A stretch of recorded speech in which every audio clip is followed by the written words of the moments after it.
दोस्तों आज की इस वीडियो में हम स्टार्ट करने वाले हैं हमारे नेक्स्ट चैप्टर के साथ, जिसका नाम है नेशनल इनकम। ठीक है, अब नेशनल इनकम हम एक एक करके यहाँ पे चीजें कवर करेंगे और इसको खत्म भी क्या जल्दी कर देंगे। अगर आप चाहते हो कि और भी कोई चीज मैं आपके लिए लेकर आऊं तो प्लीज मुझे कमेंट सेक्शन में कमेंट करके जरूर बताना। सबसे पहली चीज नेशनल इनकम आता है। नेशनल इनकम होता क्या है? जब कभी भी पूरे साल में, अगर मैं बात करता हूँ पूरे साल में हम कई सारे गुड्स प्रोड्यूस करते हैं, कई सारे सर्विसेज हम प्रोड्यूस करते हैं, जब उसकी हम टोटल मॉनेटरी वैल्यू निकालते हैं, उससे हम जो टोटल हम अर्निंग करते हैं उस इनकम को हम लोग क्या बोलते हैं? नेशनल इनकम क्या बोलते हैं। ठीक है, फॉर एग्जांपल साल भर है, ये पूरी हमारी कंट्री है, इस पूरी कंट्री में हमने साल भर गुड्स एंड सर्विसेज प्रोड्यूस करके कितना कमाए? 100 करोड़ कमाए। कितने कमाए? 100 करोड़। तो ये हमारे देश की नेशनल इनकम कितनी होगी? 100 करोड़ होगी। कितनी होगी? 100 करोड़। तो सीधी सीधी पूरे देश जो होता है साल भर में जितने भी गुड्स एंड सर्विसेज प्रोड्यूस करके जो भी पैसे कमाता है उसको हम लोग क्या बोलते हैं? नेशनल इनकम क्या बोलते हैं। इतनी चीजें क्लियर हो गई सबको? अब आगे बढ़ते हैं। अब यहाँ पे जब मैं आगे बढ़ू तो आगे हमें क्या क्या देखना है, चलिए देखते हैं। पहला क्या था? Macro economic concept. अब हमने मैक्रो इकोनॉमिक कॉन्सेप्ट मतलब क्या हो गया? यहाँ पे नेशनल इनकम जो इनकम होती है वो एक इंडिविजुअल पर्सन की काउंट होती नहीं, पूरे देश भर की काउंट होती है, तो इसलिए मैक्रो इनकम कॉन्सेप्ट है।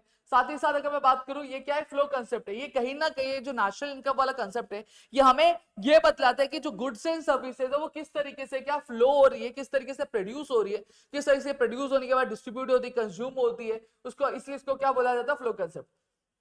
इसकी काउंटिंग कौन से ईयर से की जाती है? इसकी काउंटिंग स्टार्ट होती है 1 अप्रैल से स्टार्ट होती है और एंड कब होती है? 31 मार्च को क्या होती है? मतलब 1 अप्रैल से लेकर 31 मार्च के बीच में जितने भी गुड्स एंड सर्विसेज प्रोड्यूस होंगे उसकी मॉनेटरी वैल्यू क्या की जाती है? नेशनल इनकम के लिए कैलकुलेट क्या की जाती है। जो मनी वैल्यू, जो नेशनल इनकम होती है हमेशा किसमें क्या की जाती है? एक्सप्रेस की जाती है, वो मॉनेटरी टर्म्स में एक्सप्रेस की जाती है।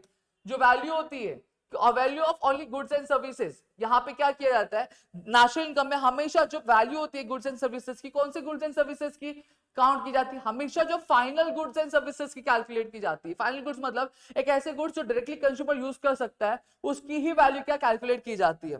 फिर उसके बाद क्या बोला जाता है? Net aggregate value. ये अगर मैं बात करूं, जब नेशनल इनकम कैलकुलेट किया जाता है तो उसमें डेप्रिसिएशन वाला जो अमाउंट है उसको इंक्लूड नहीं किया जाता है। डेप्रिसिएशन वाला अमाउंट क्या करके एक्सक्लूड करके फिर जो अमाउंट आता है उसको क्या कैलकुलेट किया जाता है और वो हमारा क्या फिर निकलता है? हमारा नेशनल इनकम क्या निकलता है?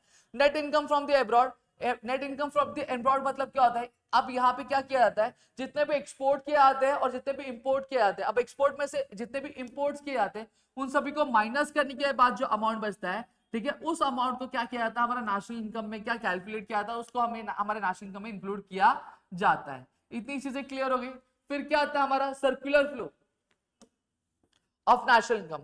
अब यहाँ पे circular flow of national income कहीं ना कहीं हमें यह बताता है कि ऐसा कौन सा प्रोसेस है जहां से इनकम इकोनॉमी में जो रिसिप्ट ऑफ पेमेंट्स क्या किए जाते हैं। जैसा कि मैं बात करूं यहाँ पे दो फ्लो होता है। सबसे पहला क्या आता है? आपका एक प्रोडक्ट फ्लो आता है और एक आपका क्या आता है दोस्तों? एक आपका आता है मनी फ्लो आता है। अब यहाँ पे प्रोडक्ट फ्लो की अगर मैं बात करता हूँ, सबसे पहली चीज ये ऊपर वाला देख लो, जो हाउस होल्ड होते हैं, ठीक है। अब मैं हाउस होल्ड की अगर बात करूं तो हाउस होल्ड क्या देते हैं? लैंड, लेबर, कैपिटल, एंटरप्राइजेस देते हैं, ठीक है, एंटरप्रेन्योर्स देते हैं। अब ये किसको देते हैं? ये फर्म को देते हैं। तो फर्म क्या करता है? गुड्स एंड सर्विसेज का प्रोड्यूस करके देता है किसको? हाउस होल्ड को। फिर हाउस होल्ड क्या कंज्यूम करते हैं, ठीक है।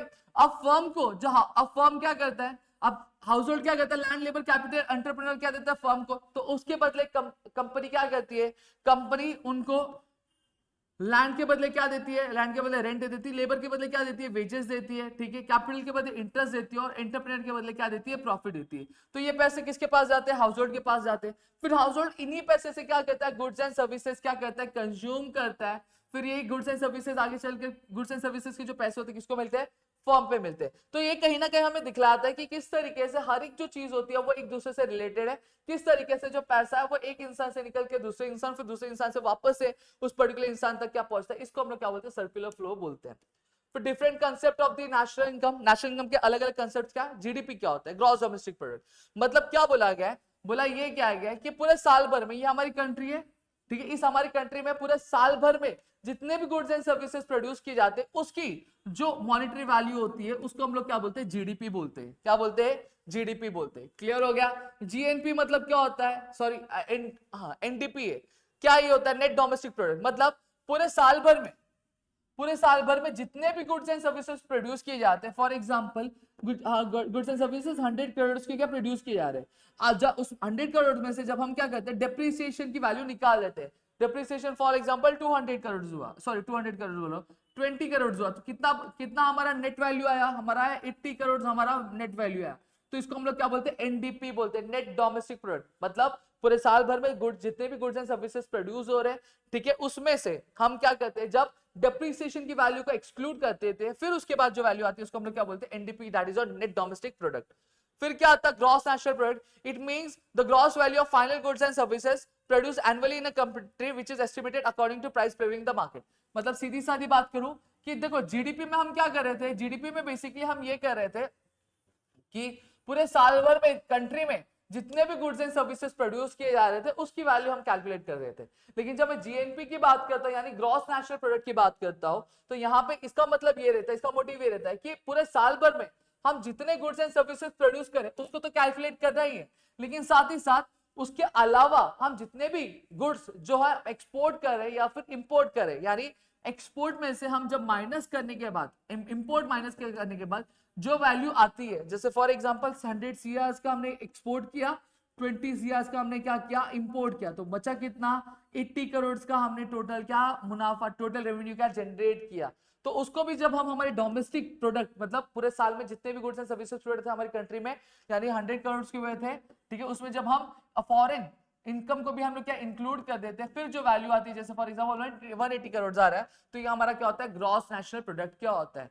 अब क्या होगा, नेट नेशनल प्रोडक्ट क्या होगा, अभी जैसे मैंने बताया कि 180 करोड़ हमने टोटल कमाए, जहां पर पूरे साल भर में देश में हमने जितनी कमाई की थी उसको इंक्लूड किया, प्लस फॉरेन इनकम हमने जो किया उसको भी इंक्लूड किया, तो कितना आया था हमारा, 180 करोड़ आया था। अब उसमें से हम क्या करते हैं, डेप्रिसिएशन की वैल्यू निकाल देते हैं। फॉर एग्जांपल डेप्रिसिएशन जो है 10 सीआर का है, तो कितना वैल्यू बचा, 170 सीआर बचा, तो ये 170 सीआर क्या होता है हमारा नेट नेशनल प्रोडक्ट क्या होगा। क्लियर होगा, देखो मैं फॉर्मूला के साथ मैं कैलकुलेट करके बता रहा हूं आपको, इतनी चीजें क्लियर हो गई। और नेशनल इनकम को कैलकुलेट करने के अलग अलग मेथड्स होते हैं। पहला क्या आता है, आउटपुट मेथड। अब इस आउटपुट मेथड को हम लोग क्या बोलते हैं, प्रोडक्ट मेथड भी बोलते हैं और इन्वेंटरी मेथड भी बोलते हैं। अब इसमें क्या किया जाता है, इसमें बेसिकली दो तरीके के अप्रोच के अपनाए जाते हैं। पहला क्या था, फाइनल गुड्स का। फाइनल गुड्स अप्रोच मतलब क्या होता है, एक ऐसा मेथड जहां पे हम जब कभी भी नेशनल इनकम कैलकुलेट करते हो, तो नेशनल इनकम कैलकुलेट करने के बाद हम डायरेक्टली जो फाइनल गुड्स एंड सर्विसेज जो प्रोड्यूस होते हैं, फाइनल गुड्स एंड सर्विसेज जो कंज्यूमर डायरेक्टली कंज्यूम करते हैं, उसकी जो वैल्यू होती है उसको कैलकुलेट करते हैं, तो उसको हम लोग क्या बोलते हैं, फाइनल गुड्स अप्रोच बोलते हैं, या फिर द फाइनल प्रोडक्ट अप्रोच क्या बोलते हैं। वैल्यू एडेड अप्रोच क्या होता है, वैल्यू एडेड अप्रोच को हम लोग वैल्यू एडेड मेथड भी बोलते हैं। जब कभी भी हमने क्या, फॉर एग्जांपल जैसे हमने आटा लिया, आटा 80 रुपए का था, ठीक है, फिर उसके बाद उसमें मैदा मिला है जिसका 20 रुपए था, तो हर एक स्टेज पे क्या होता है, कुछ ना कुछ चीजें ऐड होती जाती है। तो जब हम क्या करते हैं, हर एक स्टेज पे जो पैसे ऐड होते जाते हैं, जब उसको लेकर हम क्या करते हैं, हमारी नेशनल इनकम निकालते हैं, तो उसको हम लोग क्या बोलते हैं, वैल्यू एडेड अप्रोच क्या बोलते हैं। अब प्रिकॉशंस क्या लेने चाहिए जब हम ये मेथड यूज करें, सबसे पहली चीज, हमेशा जो फाइनल गुड्स होते हैं, फाइनल गुड्स की जो वैल्यू होती है वो हमें क्या कंसिडर करना है, ठीक है। जो गुड्स सेल्फ कंजम्पशन के लिए यूज करते हैं, जैसे खेत में जो फार्मर्स होते हैं वो मूली उगाते हैं, पालक उगाते हैं अपने खुद के खाने के लिए, जिसको हम लोग सेल्फ कंजम्पशन बोलते हैं, तो उसको भी कैलकुलेट करना चाहिए। इनडायरेक्ट टैक्सेस जैसे जीएसटी हो गया, सेल्स हो गया, जो हम गवर्नमेंट को डायरेक्ट नहीं पे करते, उन्हें क्या करना चाहिए, उन्हें क्या हमें डिडक्ट करना चाहिए, और जो सब्सिडीज गवर्नमेंट पे करती है उसके हमें क्या कर देना चाहिए, ऐड करना चाहिए। वैल्यू ऑफ इंपोर्ट मतलब जो भी गुड्स हम क्या करते हैं, इंपोर्ट करते हैं, उसे हमें क्या करना चाहिए, हमें हमेशा आपका माइनस करना चाहिए, किससे, एक्सपोर्ट से हमें माइनस करना चाहिए, ठीक है। डेप्रिसिएशन को हमें हमेशा डिडक्ट करना चाहिए जब हम ये मेथड अपना रहे। क्लियर हो गया। अब क्या आता है, इनकम मेथड आता है, साथ ही साथ change in price level should be included. अब हम देखते हैं कि कई बार इन्फ्लेशन होता है, डिफ्लेशन होता है। जब इन्फ्लेशन होता है उसको भी कंसीडर करना चाहिए, डिफ्लेशन होता है तो प्रोडक्ट की प्राइस क्या होती है उसको भी कंसीडर क्या करना चाहिए। जो सेल होते हैं, सेल कई बार हम गुड्स खरीदते हैं, फर्स्ट हैंड खरीदते हैं या फिर सेकंड हैंड। फर्स्ट हैंड खरीदते हैं तो बट ऑब्वियस बात उसकी वैल्यू ऐड होती है, लेकिन जब सेकंड हैंड खरीदते हैं तो उसकी वैल्यू ऐड होनी नहीं चाहिए, उसको इग्नोर करना चाहिए, क्योंकि एक ही प्रोडक्ट का हम दो बार प्राइस क्या ऐड कर देंगे। फिर इनकम मेथड, इनकम मेथड मतलब क्या होता है, ये एक ऐसा मेथड होता है जहां पे हम फाइनल गुड्स की वैल्यू नहीं कंसीडर करते नेशनल इनकम को कैलकुलेट करने के लिए, जहां पर हम क्या करते हैं, जो इंडिविजुअल सिटीजन्स की जो इनकम होती है उसके बेसिस पे हम क्या करते हैं, कैलकुलेशन करते हैं। जैसे फॉर एग्जांपल अगर मैं बात करूं, एक बंदा वेजेस कमाता है, ठीक है, एक बंदा आपका क्या कमाता है, इंटरेस्ट कमाता है, ठीक है, एक बंदा रेंट कमाता है, एक बंदा प्रॉफिट कमाता है, ठीक है, एक बंदा एक्सपोर्ट और इंपोर्ट से कुछ पैसे कमाता है, ठीक है। जब हम क्या करते हैं, हम इन सभी के वैल्यू को, जैसे वेजेस 80 रुपए कमाया, ठीक है, 70 रुपया उसने इंटरेस्ट कमाया, 20 रुपया उसने क्या किया, रेंट कमाया, और 10 रुपया उसने प्रॉफिट कमाया, तो टोटल कितना हो गया, 80, 70, 150, 150 और 30 कितना हो गया, 180। तो यहाँ पे ऐसे क्या किया जाता है, जब कैलकुलेट किया जाएगा तो 180 करोड़ उसने क्या कमाए, ये हर वैल्यू मैंने सीआर में लिखा, ठीक है। ठीक है, तो जब हम क्या करते हैं, ये मेथड यूज करते हैं आपका नेशनल इनकम को कैलकुलेट, इसको हम लोग क्या बोलते हैं, इनकम मेथड क्या बोलते हैं। अब इनकम मेथड को कैलकुलेट करते टाइम हमें क्या क्या चीजें ध्यान में रखनी चाहिए, चलो वो देख लेते हैं फटाफट।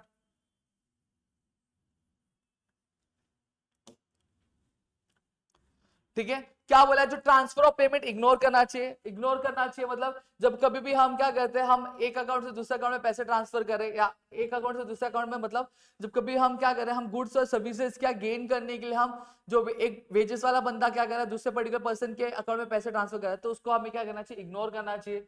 अनपेड सर्विसेज, ऐसी सर्विसेज जैसे घर में हमारी मम्मियां काम करती है या फिर घर में हम काम करते हैं, तो उसको हमें इंक्लूड नहीं करना चाहिए। फिर income from the second hand goods, देखो सेकंड हैंड गुड्स के से जो इनकम आती है उसको भी हमें इग्नोर करना चाहिए। साथ ही साथ जो शेयर्स और बॉन्ड्स को हम लोग सेल करके जो पैसे कमाते हैं उसको भी हमें क्या करना चाहिए, इग्नोर करना चाहिए। हाँ, लेकिन जो गुड्स हम सेल्फ कंजम्पशन के, जैसे खेती हम कर रहे हैं, ठीक है, मूली उगा रहे, पालक उगा रहे, उसे हमें क्या करना चाहिए, उसे भी हमें इंक्लूड करना चाहिए, उसे इंक्लूड करना चाहिए, क्योंकि उसका भी कहीं ना कहीं इकोनॉमी में एक अच्छा खासा कंट्रीब्यूशन क्या होता है। एक्सपेंडिचर मेथड, एक्सपेंडिचर मेथड मतलब क्या होता है, बेसिकली जब कभी भी हम फाइनल गुड्स एंड सर्विसेज बनाने के जितना भी पैसा हमारा खर्चा होता है, जो उस खर्चे के बेसिस पे हम जब नेशनल इनकम को कैलकुलेट करते हैं, तो उसको हम एक्सपेंडिचर मेथड क्या बोलते हैं। ठीक है, क्या क्या प्रिकॉशन लेनी चाहिए, जो इंटरमीडिएट गुड्स और सर्विसेज, मतलब जो गुड्स एंड सर्विसेज जब प्रोड्यूस होती है, प्रोड्यूस होते टाइम जो बीच बीच में खर्चे लगते हैं उसको हमें कैलकुलेट नहीं करना चाहिए। ठीक है, एक्सपेंडिचर जो होता है, जो हम सेकेंड हैंड गुड्स को परचेज रीपर्चेज करने के लिए खर्चा करते हैं उसको इग्नोर करना चाहिए, उसको नहीं इंक्लूड करना है। ठीक है, ट्रांसफर ऑफ पेमेंट को भी इग्नोर करना चाहिए। जो एक्सपेंडिचर होता है हमारा शेयर्स बॉन्ड्स को वापस खरीदने के लिए, उसको इग्नोर करना चाहिए। इनडायरेक्ट टैक्सेस को हमें डिडक्ट करना चाहिए और सब्सिडीज को हमें क्या करना चाहिए, ऐड करना चाहिए। only expenditure on final goods and services should be considered। मैंने वही बताया, सिर्फ डायरेक्टली हम क्या करते हैं, हमें जो फाइनल गुड्स एंड सर्विसेज के लिए हमने जो पैसे खर्चे किए उसी को हमें क्या कंसिडर करना चाहिए।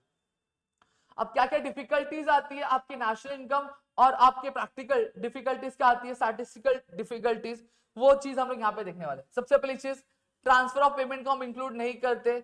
ठीक है, ये एक सबसे बड़ी डिफिकल्टी है। इलीगल इनकम मतलब, इलीगल इनकम मतलब क्या होता है, जैसे ब्लैक मार्केटिंग करते हैं, ठीक है, ब्लैक मनी रखते हैं, जिसका एक प्रॉपर हिसाब नहीं रहता, किताब नहीं रहता, तो इसको ये एक डिफिकल्टी आती है, इसको नेशनल इनकम में इंक्लूड नहीं किया। अनपेड सर्विसेज, जो घर पे लोग काम करते हैं, ठीक है, वो भी तो इकोनॉमी में एक अच्छा खासा कंट्रीब्यूशन करती है, तो इसको इंक्लूड नहीं करते क्योंकि उसकी वैल्यू प्रॉपर्ली डिटरमाइन नहीं कर सकते, तो एक दिक्कत आती है। प्रोडक्शन फॉर सेल्फ कंजम्पशन, सही बात है, जो हम खेती करते घर पे, ठीक है, उसकी भी टोटल वैल्यू क्या हो सकती है उसको डिटरमाइन करना मुश्किल हो जाता है, तो इसको भी इंक्लूड नहीं किया जाता है। इनकम फॉर फॉरेन फर्म्स, और जो फॉरेन फर्म्स क्या, जो इधर इंडिया में रहकर क्या कर रही है, अपने प्रोडक्शन कर रही है, कंजप्शन करवा रही है लोगों से, ठीक है, उसकी जो वैल्यू प्रॉपर्ली डिटरमाइन नहीं कर पाते, ये एक डिफिकल्टी आती है। Valuation of government service, government अलग अलग तरह की सर्विसेज बोलती है, तो उसका एक्चुअल में मार्केट वैल्यू क्या होता है इसको डिटरमाइन कर पाना मुश्किल है, तो वो एक दिक्कत आती है। प्राइस लेवल, जब क्या होता है इन्फ्लेशन और डिफ्लेशन होता है, तो कई चीजें महंगी हो जाती है, कई चीजें सस्ती हो जाती है, ठीक है, तो उसमें भी एक प्रॉब्लम, प्रॉपर वैल्यू कैलकुलेट नहीं कर पाते, एक दिक्कत क्या आती है। प्रैक्टिकल डिफिकल्टीज क्या है, डबल काउंटिंग या फिर इंटरमीडिएट गुड्स को हम लोग बार बार काउंट करते हैं, ये एक सबसे बड़ी प्रॉब्लम है। एग्जिस्टेंस ऑफ कई सारे नॉन मॉनिटाइज सेक्टर्स है जो आपके बार्टर सिस्टम पे काम करते हैं या फिर फ्री में काम करते हैं, तो उसका दिक्कत है। इनएडुकेट एंड अनरिलायबल डाटा, ठीक है, जैसे रूरल एरिया में छोटे छोटे बिजनेसमैन होते हैं, उनको क्लियर आइडिया नहीं रहता कि भैया हिसाब किताब कैसे मेंटेन करना चाहिए, तो उसकी वजह से उनका जो टोटल वैल्यू बिजनेस का वो पता नहीं चल पाता है, तो ये एक दिक्कत है। डेप्रिसिएशन, कोई भी स्टैंडर्ड पैटर्न नहीं, कोई भी स्टैंडर्ड तरीका नहीं है डेप्रिसिएशन को कैलकुलेट करने का, ये एक दिक्कत आ जाती है। फिर कैपिटल गेन्स एंड लॉसेस, जब कभी भी कैपिटल के ऊपर जैसे 100 करोड़ है, 100 करोड़ 200 करोड़ हो गया, या फिर 100 करोड़ 50 करोड़ की वैल्यू हो गई, तो इसका भी कोई क्लियर हिसाब किताब नहीं है, ये एक दिक्कत आती है। इलिटरेसी एंड इग्नोरेंस, जो छोटे छोटे प्रोड्यूसर्स है उनको प्रॉपर नॉलेज नहीं है कि हिसाब किताब कैसे मेंटेन करके रखना है, कैसे चीजों को बना के रखनी है, वही दिक्कत है। Difficulty in classification working population, अब यहाँ पे अगर मैं बात करूं, जो दिक्कत समझ में नहीं आता कि कितनी पॉपुलेशन वर्किंग है कितनी नॉन वर्किंग है, तो एक सबसे बड़ी दिक्कत है। फिर वैल्यूएशन ऑफ इन्वेंट्रीज, अब यहाँ पे अगर मैं बात करूं कि कई बार दिक्कत हो जाती है, जो इन्वेंट्रीज हमारे पास पड़ी रहती है उसकी वैल्यू कैलकुलेट करने में हम कई बार मात खा जाते हैं, तो एक सबसे बड़ी दिक्कत है। तो यहाँ पे मैंने पूरा का पूरा चैप्टर आपको समझा दिया। आई होप आपको यहाँ पे चीजें क्लियर हो गई और समझ में आ गई। अगर चीजें क्लियर है तो प्लीज मुझे कमेंट सेक्शन में कमेंट करके जरूर बताना। साथ ही साथ अगर वीडियो अच्छी लगी तो प्लीज वीडियो को लाइक करिएगा, चैनल सब्सक्राइब नहीं किया तो चैनल सब्सक्राइब करना, अपने दोस्तों शेयर करें ताकि ऐसे और कई सारे वीडियोस हम आपके लिए कर सके आपकी अपने प्रतिगिरी कॉमर्स अकेडमी पे दोस्तों। जय हिंद दोस्तों।